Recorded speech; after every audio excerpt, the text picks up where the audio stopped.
All right, so our CCSD kids are heading back to school on Monday. Here in studio, Caitlin Medina with Community Ambulance. Let's talk it out because we want to make sure that our kids are and our families are having the conversation about being safe getting to and from and while they're at school, right? So a couple of things right off the bat is I don't think people realize most school-age pedestrians are hit between 7 a.m. and 8 a.m. and 3 p.m. and 4 p.m. when they're headed to school and when they're coming off of school. Right, of course. People just aren't paying attention. They don't slow down in those sides of the zones. So we really want to make sure that we're telling our kids that they really need to be active on looking around, looking left, right, left, teaching them what that actually means, and being safe whenever they're crossing the schools. Because the fact of the matter is, especially with that statistic there, is as much as you want to trust people on the road, the kid has to take the responsibility on themselves that something can happen, and this is how I need to act to prevent that. So many people are distracted by texting, putting on makeup, eating.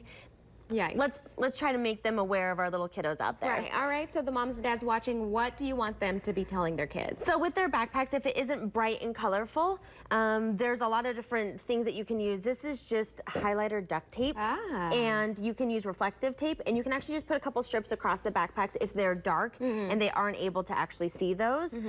I noticed that so many kids will walk with headphones on. Yes. If they're gonna walk with headphones on, just teach them to take one out of their ear so that it allows them to hear traffic that's coming, screeching brakes, someone that's attempting to avoid them. It gives them just a little bit more sense of what's happening around them. A good compromise, because we do know, especially in the age of technology, and I see it just out working, the kids do like to listen to music, enjoy that walk, but making sure that one ear is able to enjoy and the other one is listening. Yes. Okay. And then last, if they don't have a cell phone, which most kids do these days, if you feel like you're being followed, if someone feels that they're asking you to give you a ride to school, pick up the phone, call 911. If you don't have a cell phone, make sure that you're running to a neighbor's house, you're going into a public area, or at least know that you have siblings or friends to walk with from the neighborhood, so that everyone's able to kind of keep an eye out for each other. In your opinion, how important are these kind of conversations within our local families? I believe it's a life or death situation. Right. I think it's something that it needs to be brought up more often than it actually is,